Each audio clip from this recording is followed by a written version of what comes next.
Bwana Yesu asifiwe. Ndugu yangu mtazamaji wa Sibuka TV popote pale ulipo, ninakusalimia kwa jina la Yesu Kristo wa Nazareti. Kwa majina ninaitwa Mwalimu Dr. Suzana Bukuku, napatikana katika mkoa wa Mbeya, Tanzania, kanisa la EAGT Nzovwe Mlimani, kwa mchungaji Dr. Andongwisye Bukuku. Karibu sana katika kipindi hiki cha leo tuweze kujifunza somo zuri kabisa. Hili somo la leo linasema vita vya kiroho. Vita vya kiroho. Basi kabla sijaendelea sana, naomba niombe Mungu alafu tuendelee na hili somo letu. Baba, katika jina lako Yesu Kristo, mfalme wa amani, asante kwa wema wako, asante kwa muda huu na kukaribisha katika somo hili zuri ambalo tunakwenda kujifunza kutambua vita vya kiroho. Asante kwa sababu Bwana utaniwezesha, na alika Roho Mtakatifu akanifunike na kuniwezesha kunena sawa na mapenzi yako. Kwa jina la Yesu ninaomba nikishukuru. Amen. Ndugu yangu msikilizaji wa Sibuka TV, leo tutajifunza habari ya vita vya kiroho. Hivi vita vya kiroho ni vita vya ajabu sana, kwa sababu ni vita ambavyo vinapiganwa katika ulimwengu wa roho. Tumekwisha kujua kabisa kwamba vita huwa vinapiganwa na makundi mawili ambayo huwa yanakinzana. Yaani kundi la kwanza linakuwa linataka hivi na kundi lingine linataka kitu fulani. Sasa wanaposhindwa kuelewana ndipo wanapoanza kupigana. Mungu atusaidie sana. Kwa hiyo hivi vita vya kiroho vinapambaniwa katika ulimwengu wa roho. Ulimwengu wa roho ni ulimwengu ambao sio dhahiri, hauonekani katika macho ya kawaida. Unaonekana tu katika ulimwengu wa roho, na hivyo basi matokeo yanaweza yakatokea katika ulimwengu wa mwili, ya mtu akaona kabisa kwamba labda anaumwa au anapambana na vitu fulani fulani. Lakini ukweli ni kwamba vita hivi huwa vinaanza katika ulimwengu wa roho. Bila shaka utakuwa umesikia vita mbalimbali ambavyo vinaendelea hata katika dunia hii, katika ulimwengu wa macho au ulimwengu wa mwili. Unaweza ukaona jinsi watu wanavyopigana, nchi mbalimbali, mataifa mbalimbali wanavyopigana, na wanatumia silaha za aina mbalimbali. Wengine wanatumia mapanga, wengine wanatumia mikuki, wengine unakuta wanatumia mabomu, wengine manuclear na masilaha makubwa kabisa ambayo pengine sisi hata hatuyafahamu, tunayasikia tu. Kwa hiyo sasa nataka niseme kwamba jinsi ulimwengu wa mwili wanavyopigana vita, ndivyo ambavyo ulimwengu wa roho pia huwa wanapigana vita. Jina la Bwana libarikiwe. Sasa utaniuliza, labda utajiuliza kwamba sasa hivi silaha za vita za kiroho ni zipi? Hizo tunaweza tukazipata katika neno la Mungu ambalo liko kwenye Waefeso 6 na ule mstari wa 10, nitasoma mpaka mstari wa 18. Neno la Mungu linasema, hatimaye mzidi kuwa hodari katika Bwana na katika uweza wa nguvu zake. Vaeni silaha zote za Mungu, mpate kuweza kuzipinga hila za shetani. Kwa maana kushindana kwetu sisi si juu ya damu na nyama, bali ni juu ya falme na mamlaka, juu ya wakuu wa giza hili, juu ya majeshi ya pepo wabaya katika ulimwengu wa roho.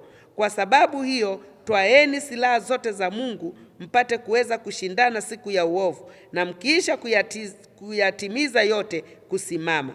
Basi simameni hali mmejifunga kweli viunoni, na kuvaa dirii ya haki kifuani, na kufungiwa miguu utayari upatao kwa Injili na amani.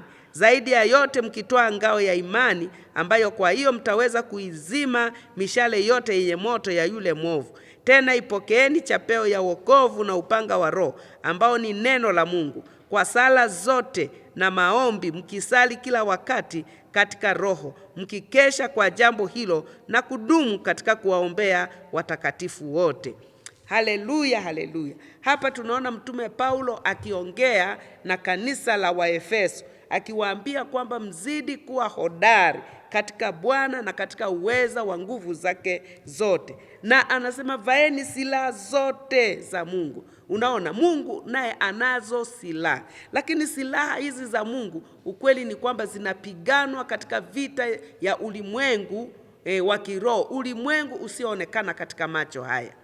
ulimwengu usioonekana katika macho yake. Kwa hiyo unakuta mtu anaweza akawa nyumbani, anaweza akawa shuleni, anaweza akawa kazini, lakini yuko vitani na anapigana na hivi vita. Sasa sisi tuliookoka, watumishi wa Mungu waliookoka, wanapigana hivi vita katika ulimwengu wa roho. Kwa nini? Wanashindana na shetani, kwa sababu siku zote nuru na giza huwa havipatani kabisa. Na lengo ya vita hivi vinapokuwepo kati ya watu wanaomcha Mungu na ibilisi, ni kwamba ibilisi lengo lake huwa anataka kusudi la Mungu lisifanikiwe ndani ya wacha Mungu, kama Mungu alivyokusudia katika maisha ya watakatifu hawa ambao wamewekwa hapa duniani. Jina la Bwana libarikiwe. Kwa unakuta hivi vita vinaweza vikao vinapiganwa sana katika ulimwengu wa roho. Lakini asante kwa Mungu, watu wa Mungu waliookoka, watu wa Mungu wanaompenda Mungu, siku zote neno la Mungu linasema tunashinda na zaidi ya kushinda kwa yeye anayetutia nguvu. Kwa hiyo sisi huwa tunapigana vita, kimsingi ni vita ambavyo vilikwisha kushindwa miaka 2000 iliyopita na Yesu Kristo alipokufa pale msalabani. Haleluya, haleluya. Yeye ametupa ushindi. Na ndio maana maandiko ya maneno ya Mungu, sehemu nyingine inasema kwamba twaeni silaha zote za Mungu, na sehemu nyingine inasema kwa tumepewa mamlaka ya kukanyaga nyoka na nge. Unaona, sio nyoka watu wa kawaida. Katika ulimwengu wa roho, shetani ni nyoka. Mateso yale yanayowakuta watu wa Mungu yanawaumiza, lakini tumepewa silaha katika ulimwengu wa roho kuweza kukabiliana na hivi vita. Asante kwa Mungu kwa sababu tunashinda na zaidi ya kushinda, kwa sababu Mungu ametukirimia silaha za ajabu sana, silaha ambazo haziwezi kuonekana, silaha kubwa mno. Hizi silaha zinashinda silaha zote za dunia hii ambazo umewahi kuziona, na silaha hizi zinasafiri mwendo wa mbali, hazizuiliwi na ukuta, hazizuiliwi na umbali, hazizuiliwi na kitu chochote, lakini silaha hizi huwa zinasafiri kwa kutumia jina la Yesu. Haleluya, haleluya. Tunaweza kuona neno la Mungu katika Wakorinto wa pili ule mlango wa 10 na ule mstari wa 4. Hebu tuone neno la Mungu katika Wakorinto wa pili. Na yapenda haya maandiko kwa sababu yananitia moyo sana. Wakorinto wa pili mlango wa 10 alafu na ule mstari wa 4. Neno la Mungu linasema, maana silaha za vita vyetu si za mwili, bali zina uwezo katika Mungu hata kuangusha ngome. Unaona, anasema maana silaha za vita vyetu si za mwili, bali zina uwezo katika Mungu hata kuangusha ngome. Jina la Bwana libarikiwe. Kumbe silaha zetu sisi si za mwili, bali zinaweza kuangusha hata ngome. Jina la Bwana libarikiwe. Unajua, wana wa Israeli tunapokumbuka, au katika Agano la Kale, ninaposema hivi kwamba katika Agano la Kale wenzetu walikuwa wanapigana vita vya kimwili. Yaani unamuona adui live na yeye anakuona, kwa hiyo zinaanza kupiganwa. Lakini katika Agano Jipya sasa, kwa neema hii ambayo tumeokoka na kumjua Yesu Kristo kama Bwana na Mwokozi katika maisha yetu, hivi vita vinapiganwa katika ulimwengu wa roho. Havionekani kabisa, lakini wale walio wacha Mungu wanatambua. Anaweza akajua kabisa hapa niko vitani, kwa sababu huwa iko alamu ya Roho Mtakatifu inayomjulisha huyu mtu kwamba hii ni vita, sio hali ya kawaida. Mungu asifiwe sana. Hebu tuone katika Kutoka 17 ule mstari wa 8 mpaka wa 15. Tuone jinsi Musa alivyokuwa anapigana na Waamaleki. Katika kitabu cha hivi basi vilikuwa ni vita vya kimwili. Katika Kutoka ile 17 ule mstari wa 8 nitasoma ili tuelewe vita vya kimwili na vita vya kiroho. Haleluya, haleluya. Neno la Mungu linasema, wakati huo Waamaleki wakatokea wakapigana na Israeli huko Refidimu. Musa akawaambia Musa akamwambia Yoshua, tuchagulie watu ukatoke kupigana na Waamaleki. Kesho nitasimama juu ya kilele kile, na ile fimbo ya Mungu nitakuwa nayo mkononi mwangu. Basi Yoshua akafanya kama Musa alivyomwambia, akapigana na Amaleki, na Musa na Haruni na Huri wakapanda juu ya kilima. Ikawa Musa alipoinua mkono wake Israeli walishinda, na aliposhusha mkono wake Amaleki walishinda. Lakini mikono ya Musa ilikuwa mizito, basi wakatoa jiwe wakaliweka chini yake, akalikalia. Haruni na Huri wakaitegemeza mikono yake, mmoja upande huu na mmoja upande huu. Mikono yake ikathibitika hata jua lilipokuchwa. Yoshua akawaangamiza Amaleki na watu wake na ukali wa upanga. Bwana akamwambia Musa, andika habari hii katika kitabu iwe ukumbusho, kisha ihubiri masikioni mwa Yoshua ya kuwa nitaufuta ukumbusho wa Amaleki kabisa, usiwe tena chini ya mbingu. Musa akajenga madhabahu, akaita jina lake Yehova Nisi. Haleluya, haleluya. Tunaona hivi vita ambavyo vilikuwa vinapiganwa chini ya mkono wa Musa. Alikuwepo Yoshua, alikuwepo Huri na wengine wote walikuwa wanapigana. Walikuwa wanapigana na taifa la Amaleki. Amaleki walikuwa wanawazuia watu wa Mungu wasiendelee mbele. Amaleki hawakutaka wana wa Israeli waweze kwenda mpaka wakairithi ile nchi ambayo Mungu alikuwa ameahidi. Na lilikuwa taifa la kwanza kabisa kupigana na Musa. Kwa hiyo tunaona walikuwa na silaha. Na Biblia inatuambia kwamba Yoshua alipiga hivi vita wakati wako pamoja na Musa. Walipiga hivi vita mpaka wale wa Amaleki waliangamizwa kabisa, na Mungu akasema nitalifutilia mbali kabisa hili taifa la Amaleki.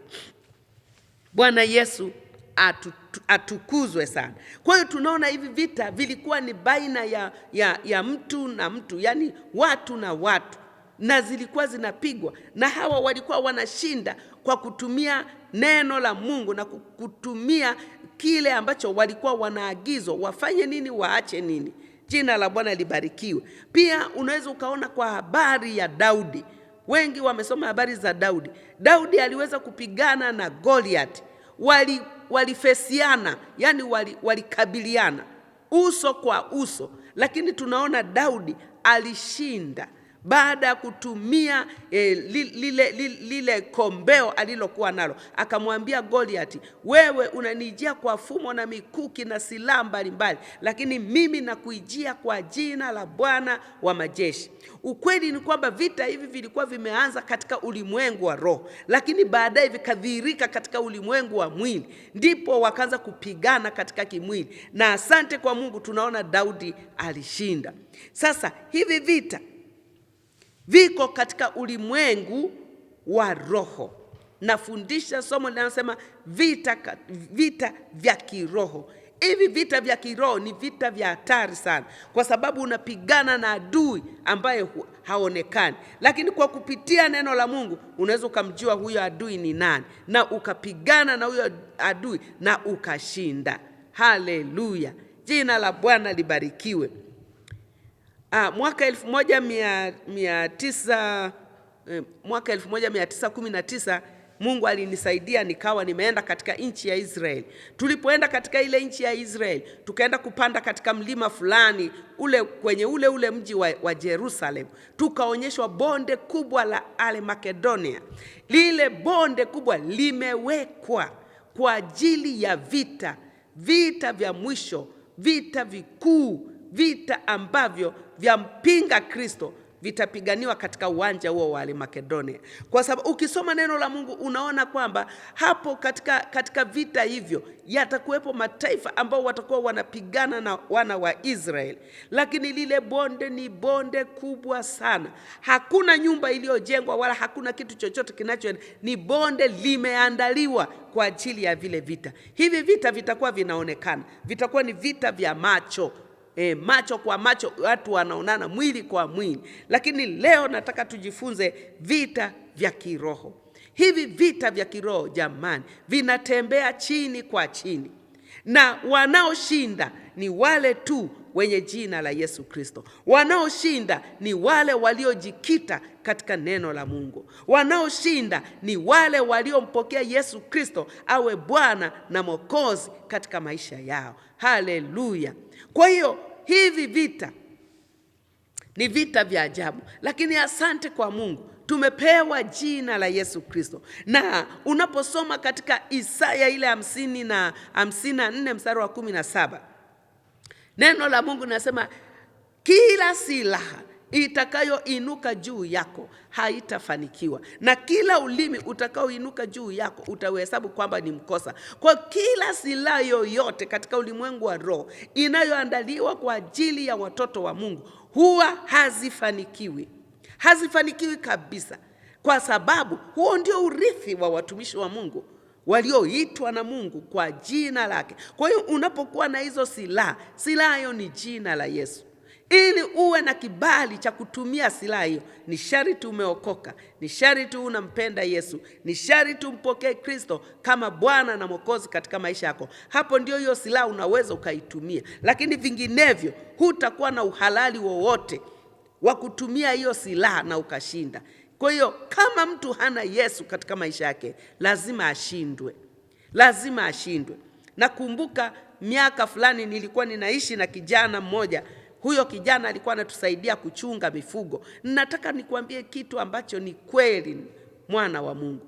Huyo kijana alikuwa anachunga mifugo nyumbani kwetu. Sasa katika kuchunga mifugo, alivyokuja nyumbani kwetu, tukamwambia habari za Yesu. Tulipomwambia habari za Yesu, akakubali kuokoka. Tukamwambia, we kijana, sisi humu ndani tumeokoka, sisi tunampenda Yesu.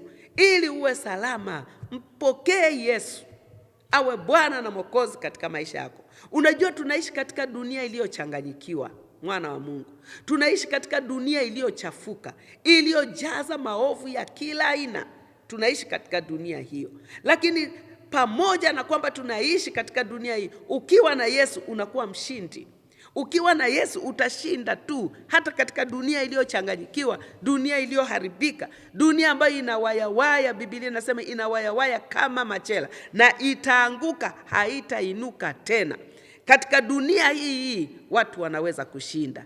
Jina la Bwana libarikiwe. Yule kijana akaamua kuokoka.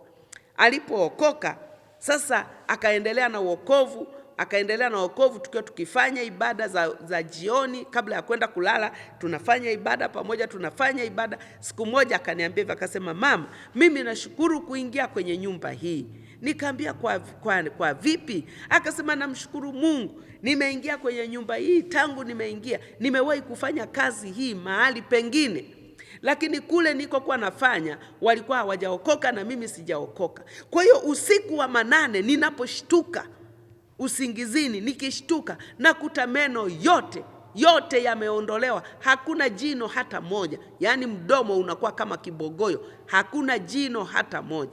Akasema nikanahangaika usiku kwamba meno yangu yameenda wapi.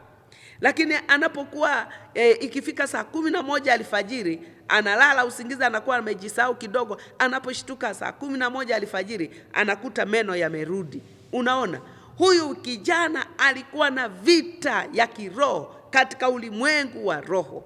Kule alikuwa hana ulinzi wowote. Kwa hiyo ina maana washirikina au wachawi au vyovyote vile walikuwa wanaweza kwenda kuchukua yale meno. Sielewi walikuwa wanayafanyia kazi gani, lakini walikuwa wanachukua yale meno. Yule kijana anakuwa hana meno, ila tu asubuhi ile alfajiri anakuta meno yamerudishwa. Sasa akasema kwamba tangu nimefika katika nyumba hii, ninaposhtuka usiku, hata saa 8 za usiku, saa 9 za usiku, nikiingiza kidole changu kwenye mdomo nakuta meno yapo. Haleluya, haleluya. Unajua tunaposema kuokoka ni kumpenda Yesu. Kuokoka ni kuachana na mambo ya dunia. Kuokoka pia ni kushinda hata vita vya kiroho katika ulimwengu wa roho. Kwa hiyo tunaona hawa ndugu zetu wana wa Israeli walikuwa wanapigana live.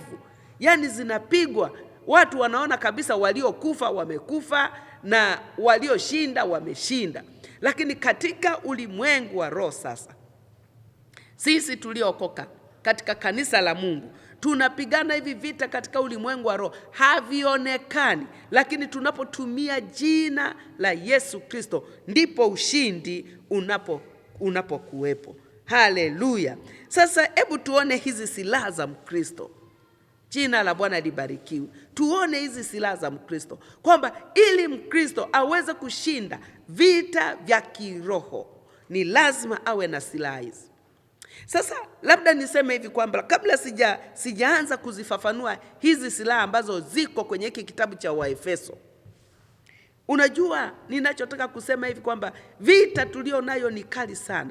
Tangu mtu anapookoka, anapomjua Yesu Kristo kwamba ni Bwana na Mwokozi katika maisha yake, akampokea katika maisha yake, akawa mmiliki wa maisha yake, tayari anakuwa ametangaza vita katika ulimwengu wa roho. Tayari shetani hataki watu waokoke. Hata wewe unayenisikiliza neno la Mungu, pengine unakuta una maswali mengi kichwani mwako kwamba ili usiokoke ubaki duniani, ili kwamba sasa ukibaki duniani na shetani atakuweza sana. Ndio maana unaweza kukuta watu, labda unakuta uchumi wake umetawanyika, yani uchumi wake umedidimia, kila anachojitahidi kwamba nifanye biashara hii, niuze hiki, nifanye hiki, nilime shamba, lakini unakuta yule mtu hafanikiwi kabisa, ama anafanikiwa kidogo mno. Anasema mimi sijui nini. Shetani anakuwa ameweka mpaka kwamba huyu mtu asiendelee kabisa, huyu mtu asifanikiwe kabisa. Na kwa sababu huyu mtu kama hana Mungu katika maisha yake, basi unakuta hivi vita vinamweza, kwamba huyu ni hivi vitu. Wengine sio biashara tu, wengine hata kwenye masomo unakuta anahangaika, anajaribu kusoma, anajaribu afanye hii, lakini unakuta haelewi chochote. Kumbe katika ulimwengu wa roho kuna vita. Ndugu yangu msikilizaji wa Sibuka TV, mimi nikwambie hivi vita mtu ana uhakika wa kushinda pale akiwa na Yesu Kristo. Haleluya, haleluya, haleluya. Namkumbuka dada moja tulipokuwa tunasoma masomo ya sekondari. Yule dada niliwahi kutoa ushuhuda huu, lakini acha nirudie tena, pengine unaweza kukujenga, unaweza kukusaidia. Yule dada alikuwa tu ni mtu wa dini. Ninaposema mtu wa dini, anaenda kanisani, anatoa sadaka, anarudi, anaimba kwaya, lakini alikuwa hajaokoka. Alikuwa hajampokea Yesu kama Bwana na Mwokozi katika maisha yake. Na yule dada alikuwa anasoma sana. Alikuwa anasoma sana. Usiku anasoma sana. Yani anasoma sana. Unajua nikisema kusoma sana, yani alikuwa anajitahidi kusoma. Sisi wengine tunalala usingizi, lakini ukishtuka unakuta taa imewaka kwenye chumba cha yule dada. Unasema mwenzetu ila anabukua kwa kweli. Na hasa wakati mitihani ikikaribia, alikuwa anasoma sana yule dada. Lakini sasa tunaanza mitihani.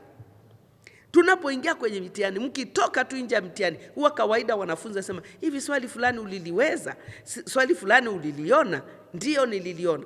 Unashangaa yule dada, tumeingia labda kufanya Kiswahili, lakini tukitoka nje ya darasa unakuta anasema, jamani, yani mimi, yani yule amiba nilimlebo kweli. Amiba ni michoro fulani tuliokuwa tunafundishwa kwamba huyu ni mdudu fulani, ni mnyama fulani anaitwa amiba, kwa hiyo ana hiki, ana hiki, ana hiki. Au unakuta mwingine ni hydra, basi umemchora, umemlebo vizuri. Kwa yule dada, sisi tumefanya Kiswahili, lakini anasema, yani yule amiba nilivyomlebo, yani nilivyomchora, nitapata vyote, nitapata kabisa. Yani mpaka tunashangaa, tunasema kwenye Kiswahili amiba ametokea wapi?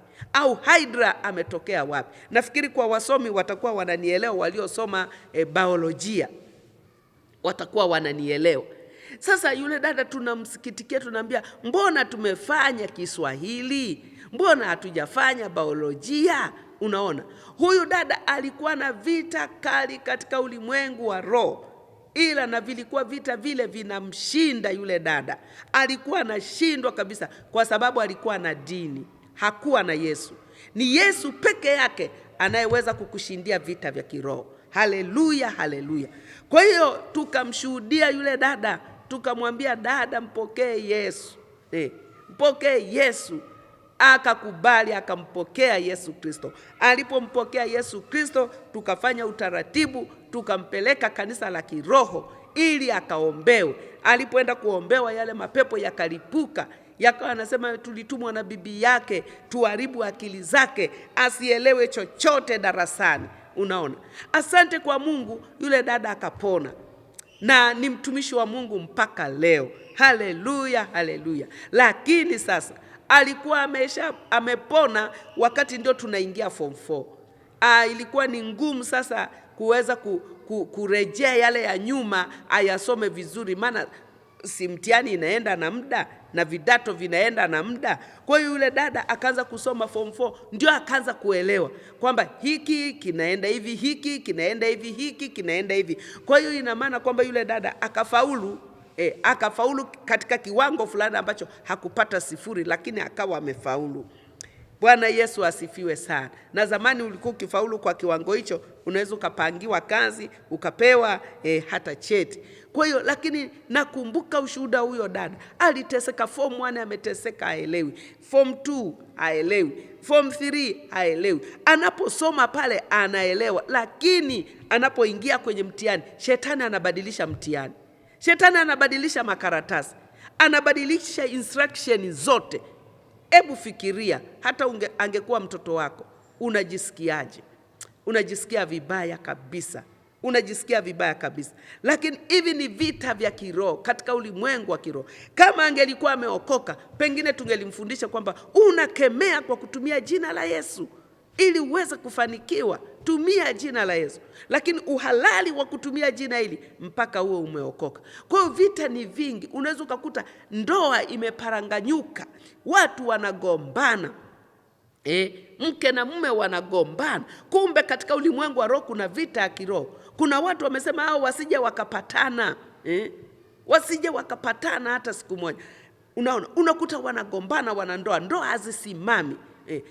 Sio tu ndoa kusimama, wakati mwingine unaweza ukakuta mtu yeye anaishi na mume wake hawagombani, lakini kila anapopata mimba inaporomoka, anakuwa na abortion. Kila anapopata mimba inaporomoka, yani unakuta maisha yote hivi ni vita katika ulimwengu wa roho. Njoo kwa Yesu, Yesu analojibu kwa ajili yako. Haleluya, haleluya. Kwa yule dada akafaulu. Kwa mimi ninapoeleza hivi vita vya kiroho ni vita vikubwa mno, lakini hatuwezi kushinda mpaka tumempokea Yesu.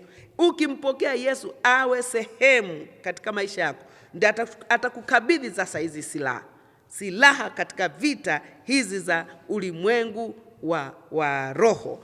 Jina la Bwana libarikiwe.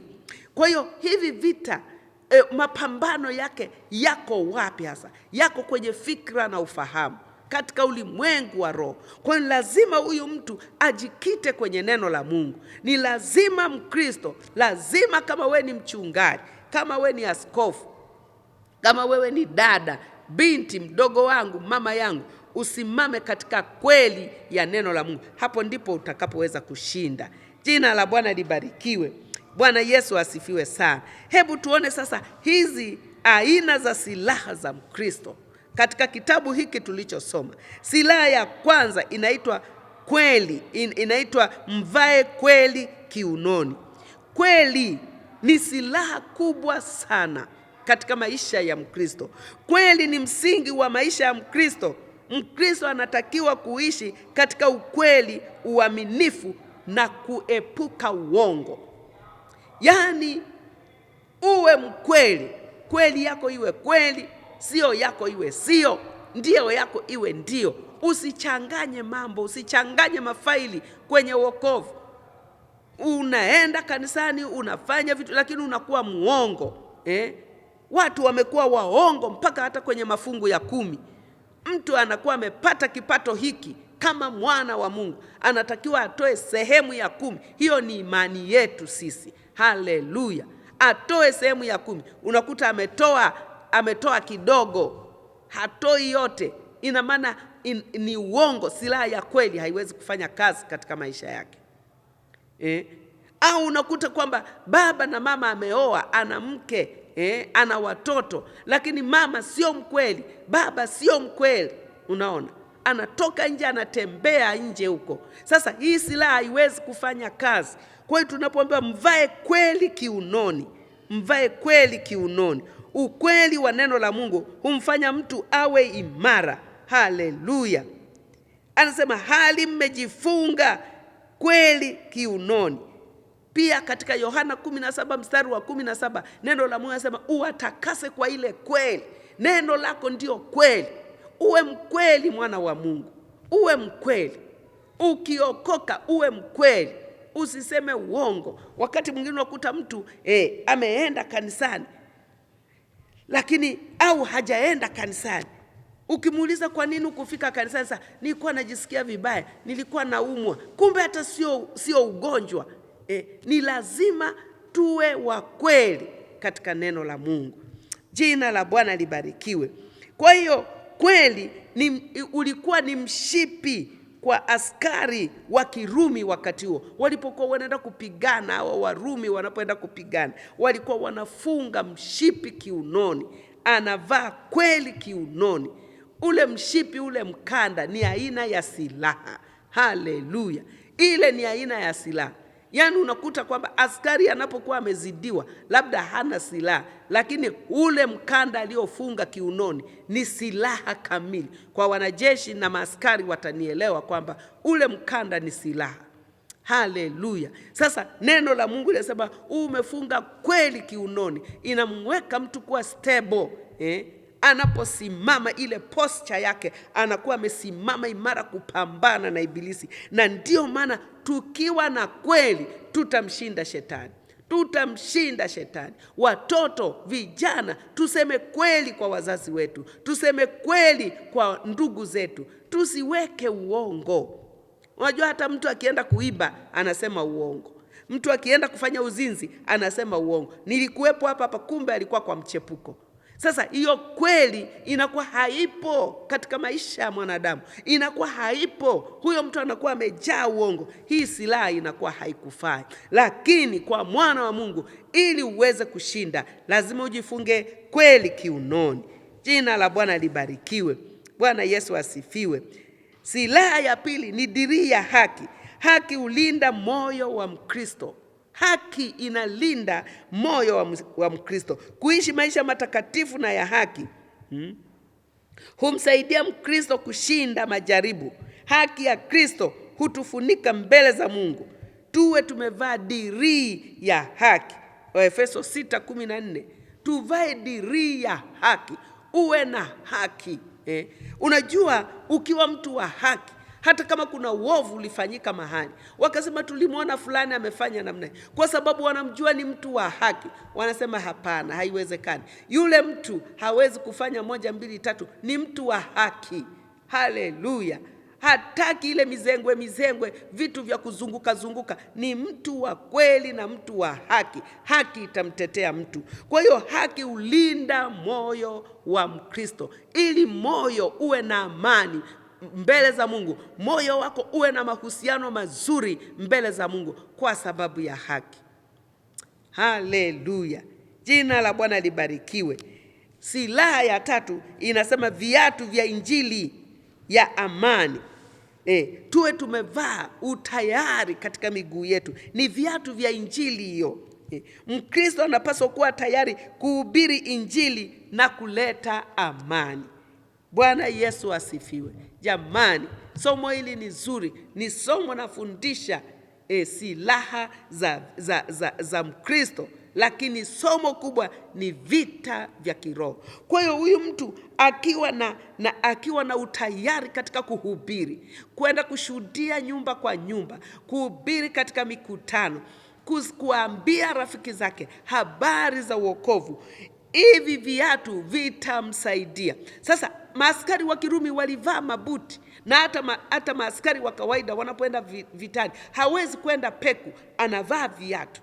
Hivyo viatu anapovaa yale mabuti yana uwezo wa kukanyaga nyoka, kukanyaga nge, kukanyaga vitu, miba na nini, anakuwa salama. Vile viatu vinamlinda Unaona? Sasa katika ufalme wa Mungu, katika kuhubiri injili ile tunapopeleka, Biblia inasema tuwe tumevaa utayari katika miguu yetu, ni kupeleka injili kwa watu wasiomjua Mungu. Haleluya, haleluya.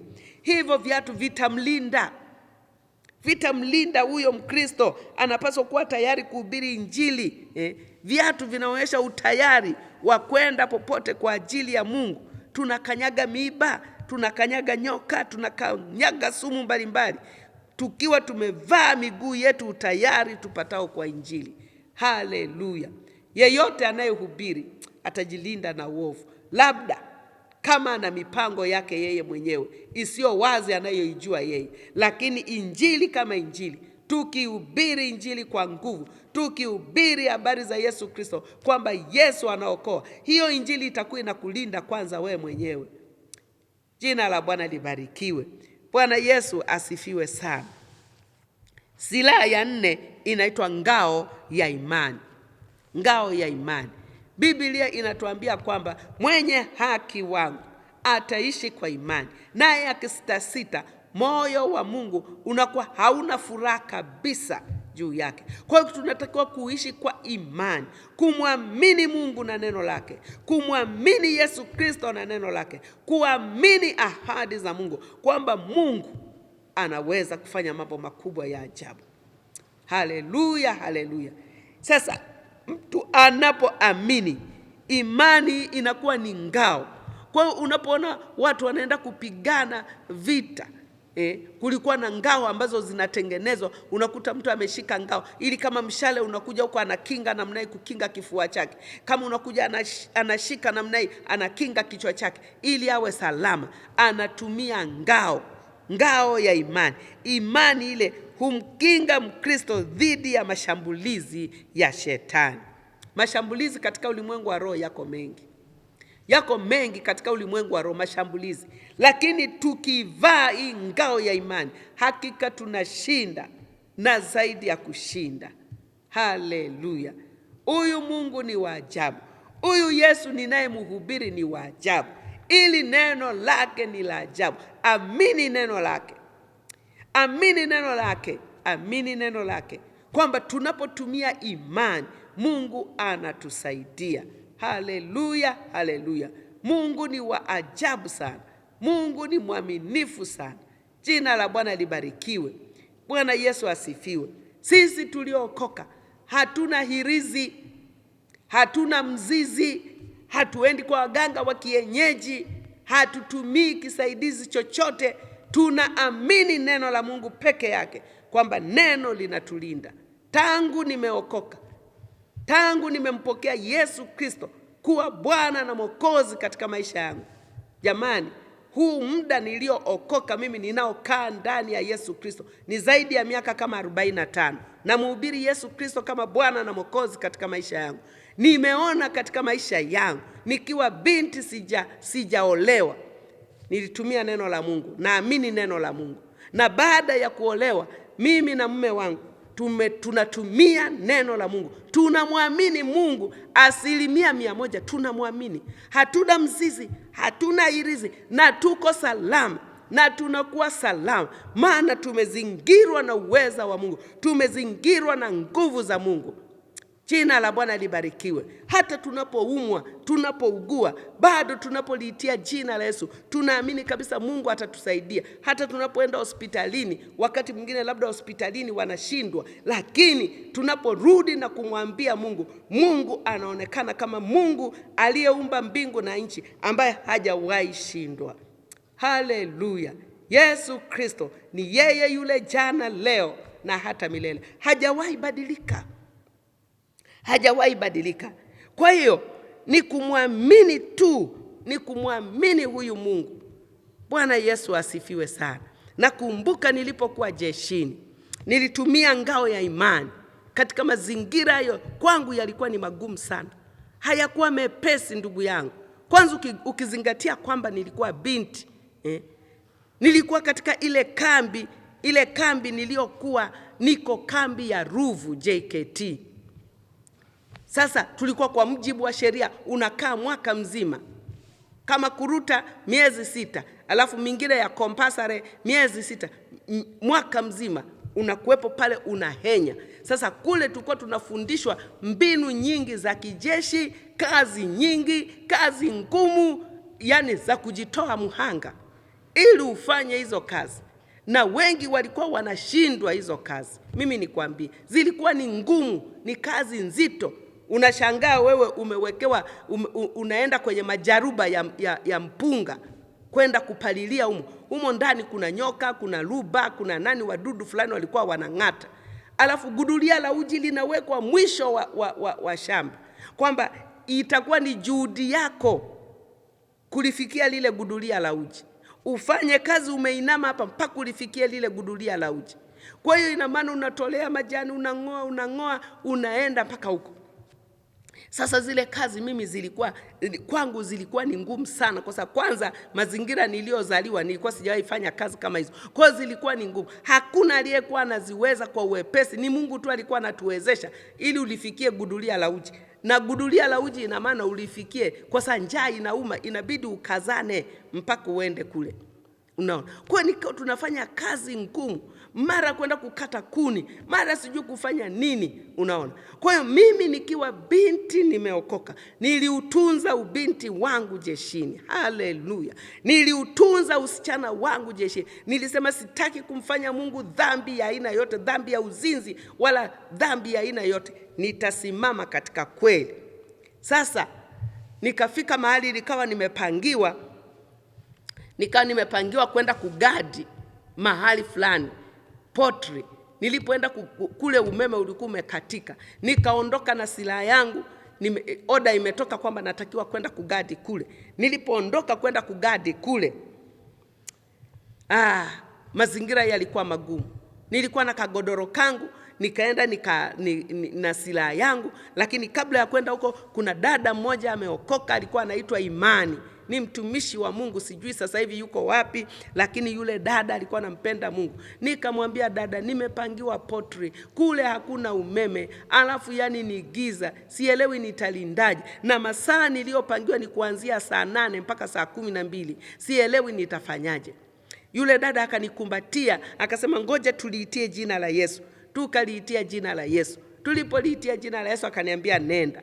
Nilipoenda sasa kuanzia ile saa 4 mpaka ifike saa 8 ni masaa mengi sana. Nikatandika kagodoro kangu chini, alafu nikaipitishia silaha yangu huku tumboni. Alafu ilikuwa SRA.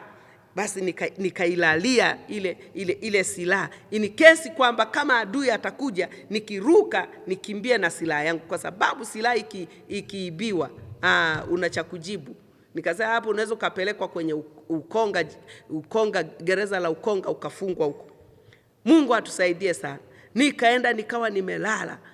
Nimejilaza ule usingizi wa mangamu, maana mwanajeshi huwezi kulala fofofo. Nikawa nimelala namna hii. Nilivyokuwa nimelala usingizi ukanipitia. Nikawa nimelala kifudifudi namna hii. Kuja kushtuka na shangaa, kuna mtu amekuja, alikuwa ni afande fulani amevaa kijeshi, amekuja kulala karibu na mimi, lakini nikashangaa anatetemeka kama umeme. Unajua pale alikutana na nguvu za Mungu. Sasa mimi niko usingizini, nimesema kwamba tunashinda na zaidi ya kushinda kwake yeye anayetutia nguvu. Haleluya. Ushuhuda unaweza kuwasaidia wasichana, unaweza kuwasaidia hata watu wengine wote, hata walimu katika kufundisha. Nilipokuwa nimelala pale nikakuja kuhisi namna, na nimeshtuka namna, nakuta kuna mtu anatetemeka, sijui alipigwa na shoti ya Roho Mtakatifu au vipi. Niliruka kule nikasema katika jina la Yesu mimi nimeokoka. Nikashika silaha yangu nikafungua singe namna hii, nikaiweka namna hii, nikanapiga namna hii, naambia simama, mimi nimeokoka. Unajua siku hiyo nilizunguka na ile silaha, maana hata nikiinama namna nakuta vichaka navyo vinainama namna, nafikiri ni mtu. Nilizunguka kile kikosi nikiwa na hiyo silaha nikijua, lakini kwanza nimepona. Yule aliyekuja kulala na mimi pale alilala pale, sikumjua ni nani wala jina lake, lakini alikuwa ni mwanaume, pengine angeweza kunibaka. Asante kwa Mungu huyu ninayemhubiri. Nilishika imani kwamba Mungu atanisaidia. Nilipoenda pale Nikarudi kesho yake, nilikuwa nikitembea njiani namwangalia kila mtu anasema sijui ndio huyu alikuja usiku, sijui ndio huyu, kwa sasa sikumfahamu hata jina wala hapakuwa na haja hata kumfahamu jina, ila mimi niliona tu Mungu ameniponya. Sasa baada ya hapo nikaona kwamba kumbe mimi maisha yangu yako hatarini, nachoka. Nikamwambia Mungu, ungenisaidia tu Mungu. Wakati mwingine tuko kwenye paredi, tunapiga paredi, yani mpaka tumechoka, jua limewaka. Namwambia Mungu, Mungu ungenisaidia tu nidondoke hata kidogo, niletee kizunguzungu nidondoke kidogo, ili wanibebe wanipeleke kwenye kivuli. Nakuta kizunguzungu akiji wala yani nasema Mungu, ningeugua hata kidogo, wanibebe wanipeleke hospitalini ili nipumzike. Hakuna. Baadaye nikaanza kumwambia Mungu, naomba nisaidie, nataka kusema ngao ya imani. Sasa baadaye kuna maafande fulani wa kike walikuwa wameokoka, wakanifuata wakasema, dada Suzi, tunakuhurumia sana unavyoteseka hapa. Ni kwa sababu wewe umeokoka, lakini wenzio ambao wana wokovu wa rasha, wengine wameacha na wokovu kabisa kwa ajili ya kujiuza na kutembea na maafande ili wapate shushi. Nasema hivyo sio afande wewe unayenisikiliza, walikuwepo wale wa miaka ile wa mwaka 1985. Mungu atusaidie sana. Wale usiogope ukasema mimi nakutaja wewe. Hapana, ni wale ambao nasema vita vya kiroho. Shetani alikuwa anajaribu kupiga vita kwa namna yote ili ikiwezekana awarudishe wengine nyuma. Na kweli kuna wadada walikuwa wameokoka, wengine wakarudi nyuma, wengine wakapata mimba, wengine wakaahirisha jeshi kwa namna hiyo. Lakini akasema hairishi mtu jeshi, ila Mungu anitendee muujiza. Ndipo nilipotumia hii ngao ya imani. Wakaniambia kombania fulani haina karani, na sharti la kuwa karani lazima uwe mlemavu, ama mguu mfupi au jicho una au sijui nini, uwe tu mlemavu aina yote, ndio sifa za kuwa karani. Sasa mimi nikiangalia, mimi nilikuwa physical fit, miguu ninayo yote, mikono yote na kila kitu. Nikasema kwa imani naenda kusimama kwenye ule mlango, nasimama kwenye ule mlango, mimi nitakuwa karani. Kwa sababu karani wa kombania ile walikatwa bogi, wakawa mpelekwa kikosi kingine kinaitwa Chita, wakaondoka wakawa wameenda huko. Kwa hiyo sasa hapana karani mwingine, kwa hiyo lazima watafute karani mlemavu aende hapo. Mimi nikasema natumia ngao ya imani ili niwe karani, pamoja kwamba ni mzima, natumia ngao ya imani. Nilienda nikasimama kwenye mlango ule ukiwa umefungwa, na nimetoka kwenye kombania yangu sijaaga. Nikasema Mungu utashughulika mwenyewe. Nilipofika katika kombania ile, nikasimama, akawa amekuja afande wa kwanza. Alipokuja nikamsalimia, jambo afande. Akasema jambo Kuruta. Basi akasema wewe ndio karani wa kombania hii? Nikamwambia ndio afande. Niliposema ndio afande, akanifungulia mlango nikaingia. Na yeye akafikiri nimeletwa na mtu mkubwa zaidi, kumbe nimejipeleka mwenyewe. Natumia jina la Yesu, natumia ngao ya imani, naamini kwamba mimi sasa ni karani. Sio mlemavu, sio nini, lakini mimi niwe karani katika kombania ile. Alipokuwa anakuja kapteni ambaye yeye alikuwa na nyota 3, anakuja anatembea, ndio bosi wa ile kombania. Alipokuwa anakuja, moyoni mwangu nikasema, Yesu nisaidie, Yesu nitetee. Mimi nimejileta hapa kuwa karani, lakini naamini Mungu unaweza kanitendea mambo makuu ya ajabu. Yule afande alipoingia, nikajiandaa, nikasimama, nikamsalimia afande, nikamwambia jambo afande. Akasema jambo Kuruta, wewe ndio karani wa kombania hii? Nikamwambia ndio afande. Umepewa kazi za kufanya? Ndio afande. Kumbuka natumia silaha ya imani. Lakini moyoni mwangu shetani wakati mwingine ananizomea, anasema wewe umejileta mwenyewe, wewe sio karani. Mimi naamini kwamba mimi nimemwomba Mungu aliyeumba mbingu na nchi kwamba mimi ndio karani. Akanipa zile kazi. Aliponipa kazi nikaanza kufanya. Haleluya. Bwana Yesu asifiwe sana. Akaniambia umetoka kombania gani? Nikasimama tena nikajibu, nikasema nimetoka Igokoi afande. Basi akachukua simu akapiga kwenye kombania ile. Akasema kuanzia leo T9392 ni karani wa kombania maalum. Msimtafute, atapata kichele hapa, atapata chakula hapa. Haleluya, haleluya. Nikawa karani, lakini kwa physical fit, yani nina viungo vyote nikawa karani. Ndipo Mungu akanipa kupumzika. Ndipo Mungu akanipumzisha kwenye majaruba, akanipumzisha kwenda kukata kuni, akanipumzisha kwenye michaka isiyokuwa na maana. Nikawa nikawa pale kama karani, ngao ya imani. Kwa hiyo imani humkinga Mkristo dhidi ya mashambulizi ya shetani, mishale ya moto na majaribu, hofu, mashaka na mawazo mabaya. Kumwamini Mungu hutupa ushindi. Hata kama unaona kuna mazingira hayaashirii mema katika maisha yako, mwamini Yesu. Mwamini Yesu tu, mwamini Yesu tu, kwamba Yesu, najua hili utanipitisha, hili utanisaidia, hili utanitetea. Mwamini Mungu, amini neno la Mungu, amini neno la Mungu. Ndugu yangu, silaha ya 5 ni chapeo ya wokovu. Wokovu hulinda mawazo ya akili na Mkristo. Shetani hupigana sana kwenye fikra. Wokovu hutupa uhakika wa uzima wa milele. Waefeso 6:17, chapeo ya wokovu. Hii chapeo ya wokovu ni kama zile element, zile steel element za kuvaa kichwani wanajeshi, au wale bodaboda wanapoendesha wanavaga makofia magumu. Kwa hiyo ina maana kwamba unatakiwa kuvaa chapeo ya wokovu, ionekane kwa watu wote kwamba umeokoka. Usijulikane na mchungaji tu kwamba umeokoka, labda na baadhi ya washirika. Ujulikana umevaa ile chapeo ya wokovu, popote unapoenda uwe umeokoka. Jina la Bwana libarikiwe. Hiyo itakulinda. Shetani atakapotaka akupige kichwani katika ulimwengu wa roho, atakuta umevaa chapeo ya wokovu. Haleluya. Jina la Bwana libarikiwe.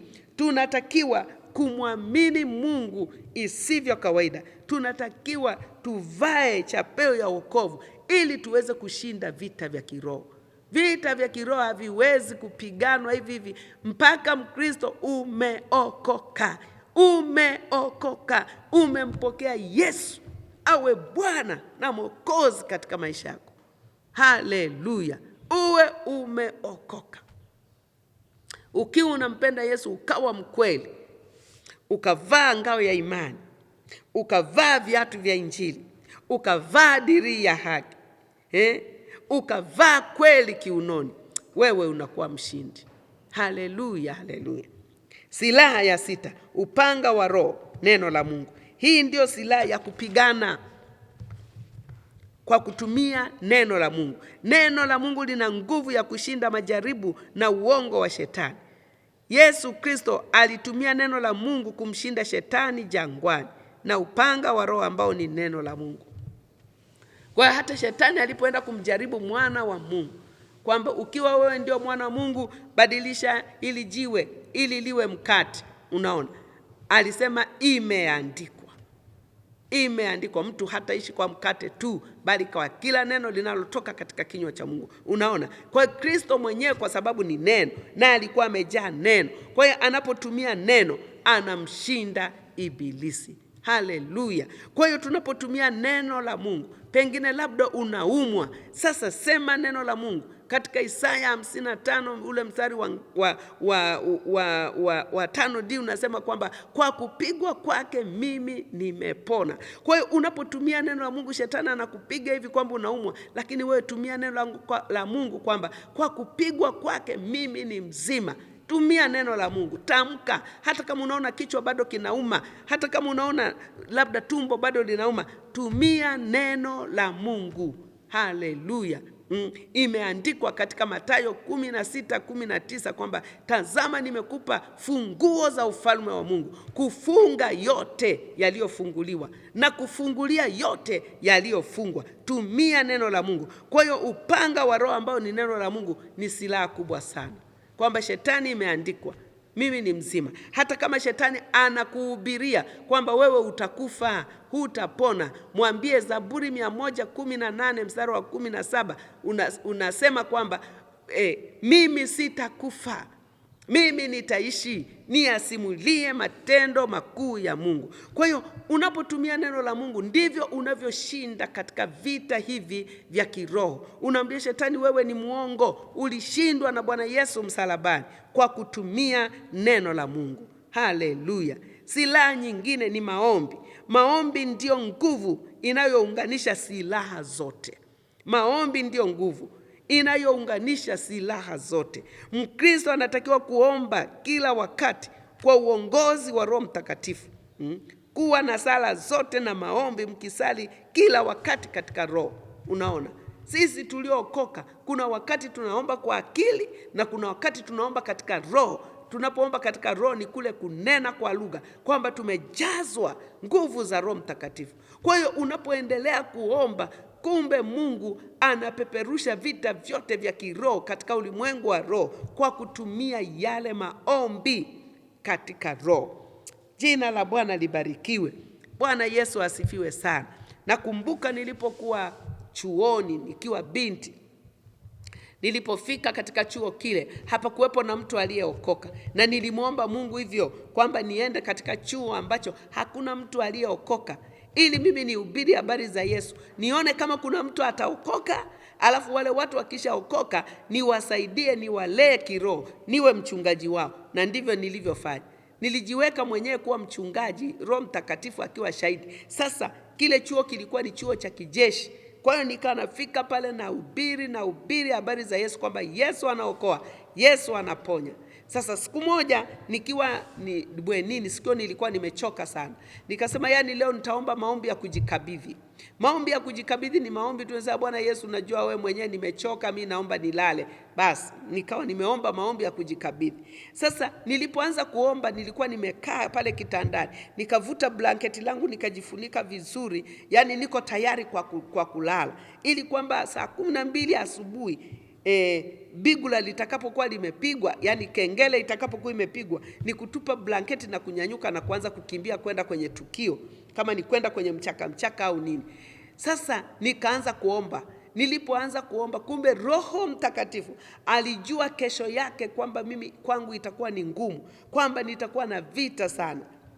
Sasa nikaanza kuomba kwa Roho. Nilipoanza kuomba kwa Roho, Mungu akachukua ufahamu wangu. Nikaendelea kuomba kwa lugha, nilikaa vile vile, wala blanketi halikuparanganyuka liangukie huku. Nilikaa vile vile naomba kwa Roho, naomba kwa usiku wote, saa 4, saa 5, saa 6 mpaka saa 12. Kengele inapogongwa, mimi ndio nikashtuka. Kengele imegongwa, alafu mimi ndio nashtukia sasa, na nena kwa lugha, bado nimekaa. Unajua nilishangaa, nikasema mpaka saa hizi bado naomba. Mungu wangu, nilivyokuwa nimekaa vile vile. Nilishangaa sana hiyo siku. Lakini kumbe nilipoondoka nikaenda kwenye tukio, tumekimbia mchaka tumerudi, tumeenda darasani, akawepo dada mmoja. Yule dada kumbe alikuwa tu anatumiwa na kazi za giza, alikuwa anatumiwa na nguvu za giza. Akawa anatangaza kule, anasema mimi nitamuua Suzana, mimi nitamuua. Anakuja kuhubiri hapa chuoni kama nani? Hapa tulikuja kusoma, yeye anakuja kuhubiri kama nani? Kwa watu wote wakawa wanashangaa. Maafande wanajaribu kumshika, anashika namna hiyo, akitupa huko, afande hana nguvu. Unajua uwezo ukashindana na pepo kama huna nguvu. Kwa hiyo principal wetu akasema hapa inabidi nimrudishe mmoja wapo kati ya wewe Suzana au huyo dada arudi. Na nikamwambia principal, harudi mtu, mimi ninamhubiri Yesu. Na nilipoenda yule dada akanasema mimi nitammaliza.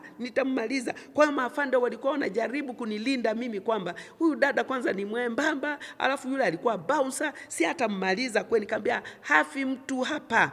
Unaona, tulishindana na yule dada. Roho Mtakatifu alinitia nguvu kwa yale maombi niliyoomba usiku na mchana.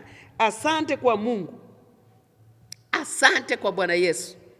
Yule dada alishindwa kabisa. Mpaka baadaye niseme tu mwisho, usiku ule sisi tuko tunafanya ibada, yule dada akaamua kuja kwenye chumba chetu, na tulikuwa tunakaa gorofani.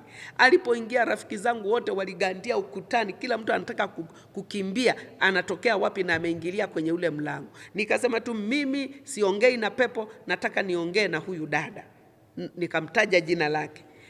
Aliposhangaa akasema, dada Suzi, kumbe mnakaa hapa. Akawa amerudi katika hali ya kawaida, nikamtubisha akaokoka. Unaona, kumbe vile vita vilikuwa ni vikubwa sana. Nisingeomba katika Roho Mtakatifu, kama Roho Mtakatifu asingenijalia kuomba na kuona yale ya mbeleni, ina maana maisha yangu yangekuwa hatarini. Chochote kingeweza kufanyika, angeweza kunipiga, angeweza kufanya nini. Maana alikuwa anasema niko tayari kumchoma hata kisu huyu dada. Ametuchosha anavyohubiri. Unaona, vile vilikuwa ni vita katika ulimwengu wa roho. Kwa hiyo vita vya Mkristo si vya mwili bali ni vya kiroho. Mungu ametupa silaha za ushindi. Mkristo anatakiwa kuvaa silaha zote ili kuweza kukabiliana na ibilisi. Ushindi upatikana kwa kusimama katika Kristo. Haleluya. Vita vyetu sisi si juu ya damu na nyama. Ndugu yangu msikilizaji wa Sibuka TV, yamkini una vita katika ulimwengu wa roho. Yamkini watoto wako wana vita. Yamkini ndoa yako iko kwenye vita. Kazi yako iko kwenye vita. Wewe ni shahidi wa maisha yako. Unajua vita ulivyo navyo ni vipi. Njoo kwa Yesu Kristo. Yesu atakushindia hivyo vita. Ukimpokea Yesu awe Bwana na Mwokozi katika maisha yako, hakika utashinda. Haleluya. Sasa kwa kumalizia, naomba niseme mawasiliano yangu. Mawasiliano yangu ni Vodacom, simu ya Voda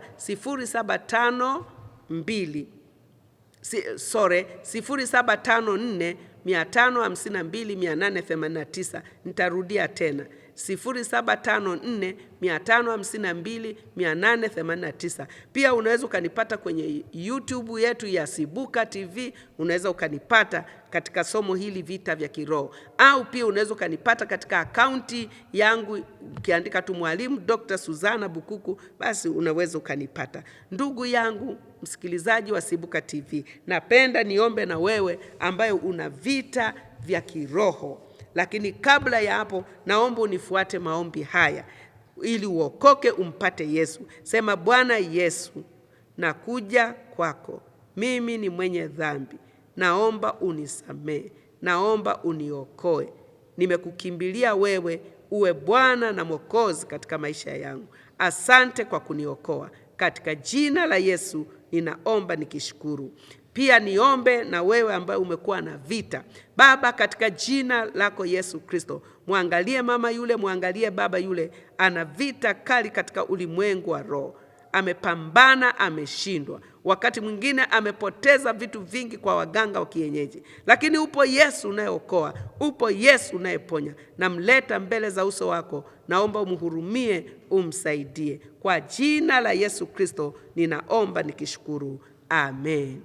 Mungu akubariki. Tuonane katika kipindi kingine siku ya Ijumaa saa 1 mpaka saa 2. Basi tunaweza tukaonana. Mungu akubariki sana. Amen.